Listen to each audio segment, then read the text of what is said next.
Yes okay Peddireddy Ravikiran గారు. So ఓవరాల్గా ఇప్పుడు ఈ ఇష్యూకి సంబంధించి చూస్తూ ఉంటే చెవిరెడ్డి భాస్కర్ ఎస్పెషల్లీ చంద్రగిరి నియోజకవర్గంలో ఈ ఇష్యూ చాలా పెద్దదవుతుంది. చెవిరెడ్డి భాస్కర్ రెడ్డికి కోవర్ట్లుగా పనిచేస్తున్నారు జనసేన అలాగే బీజేపీ నుంచి కొంతమంది నాయకులు అనేటటువంటి ఒక విమర్శ ఉంది. సో ఆ విమర్శకి బలం చేకూర్చే విధంగా ఇటీవల జరుగుతున్నటువంటి పరిణామాలు చోటు చేసుకుంటూ ఉన్నటువంటి పరిస్థితి. దేవర్ మనోహర్ గారి మీద కూడా అలాంటి విమర్శలు చేశారు తెలుగుదేశం పార్టీకి సంబంధించినటువంటి నాయకులు. జనసేనలో ఉంటూ చెవిరెడ్డి భాస్కర్ రెడ్డి కోసం పనిచేస్తున్నాడు ఆయన అని చెప్పేసి కూడా గతంలో అనేక విమర్శలు చేసినటువంటి పరిస్థితి. సరే ఆయన సత్యలతను ఆయన పార్టీ దగ్గర నిరూపించుకుంటాడు, అది వేరే విషయం. సో ఏంటి ఎలా ఏమంటారు, ఎలా చూడొచ్చు? అంటే నేను ఒక నియోజకవర్గం గురించి చెప్పను కానండి, ఇందాక నేను చెప్పినట్లు సాక్షాత్ ముఖ్యమంత్రి గారే చెప్పారు కోర్టులు ఉన్నారు పార్టీలో జాగ్రత్త అని. సో తప్పనిసరిగా ఆ యొక్క అవకాశం కూడా ఉంది, మనం త్రోసిపుచ్చలేము.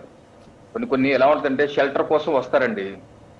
ఎలా ఉంటుందంటే ఒక సిస్టమ్ ఎమ్మెల్యేలు ఎవరైనా సరే ఒక ఎక్కువ సిస్టమ్ ఎమ్మెల్యే ఏ పార్టీ ఎమ్మెల్యే అయినా సరే ఆ ఎక్కువ సిస్టమ్ వెళ్ళిపోతా ఎమ్మెల్యే వెళ్ళిపోయి వాళ్ళు పరివీలు నడుపుతూ ఉంటారు, చుట్టూరు కోటరీ ఉంటుంది, వాళ్ళు పరివీలు నడుపుతూ ఉంటారు, పర్సెంటేజ్ ఇస్తున్నారు, జరుగుతూ ఉంటారు. వాళ్ళకి పార్టీ ఏ పార్టీ ఎవరు అనేది సంబంధం ఉండదు. అలాగా వివిధ పార్టీల నుంచి కూడా కొంతమంది కోర్టులుగా చొప్పించబడతారు కూడా. ఎందుకంటే రాజకీయం అన్నది ఒక వికృతమైన క్రీడ. దానిలో ఇది సాధ్యం కాదు అది కాదు అని చెప్పడానికి లేదండి. ముఖ్యమంత్రి గారి చెప్పారు అంటే ఆ సమస్య ఉన్నమాట వాస్తవం. ఒకటి. రెండు, మైనింగ్ విషయం వచ్చింది కాబట్టి ఇటీవల 2-3 రోజుల క్రితం ఒకసారి గుర్తు చేస్తాను. దర్శి ఎమ్మెల్యే గారి విషయం ఒకటి బయటకు వచ్చింది. ఆయన యొక్క మైనింగ్ వ్యాపారాల్లో విజిలెన్స్ అధికారులని దాడి చేసి 85 కోట్ల రూపాయలు ఫైన్ కట్టమని చెప్పి నోటీస్ ఇచ్చారు. మరి దర్శి ఎమ్మెల్యే టీడీపీ ఎమ్మెల్యే కదా, మరి టీడీపీ ఎమ్మెల్యేనే ఆయన ఎందుకు వదిలేశారు?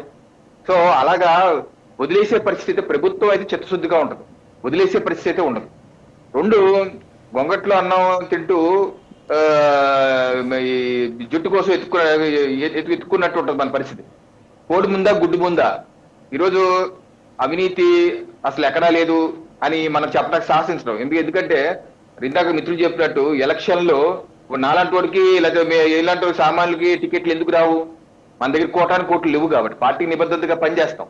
మనకి ఎందుకు ఆ కోట్లు ఉంటేనే ఎలక్షన్ సాధ్యం. నేను 2019 ఎన్నికల్లో పోటీ చేసిన పార్టీ తరఫున కాకినాడ సిటీలో.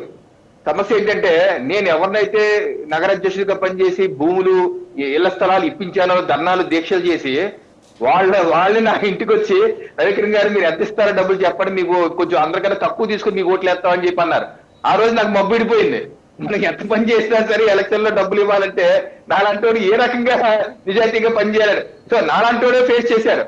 డబ్బులు లేకుండా ప్రజలు ఓట్లు వేస్తున్నారు, మీరు ఎందుకు ఇస్తున్నారు అడగచ్చు, రాజుగారు మీరు అడగచ్చు. వాళ్ళు మీరు డబ్బులు ఎందుకు ఇస్తున్నారు, వాళ్ళు తీసుకుంటున్నారు అన్నారు కదా, మీరు ఇవ్వడం ఆపేస్తే వాళ్ళు తీసుకుంటూ మానేస్తారు కదా అని. మరి ఇవ్వడం నన్నే వచ్చి అడిగారు డబ్బులు ఇవ్వమని. సో నేనైతే ఏంటంటే ఎప్పుడైతే లక్షల కోట్లు 10-20 కోట్లు లేని ఒక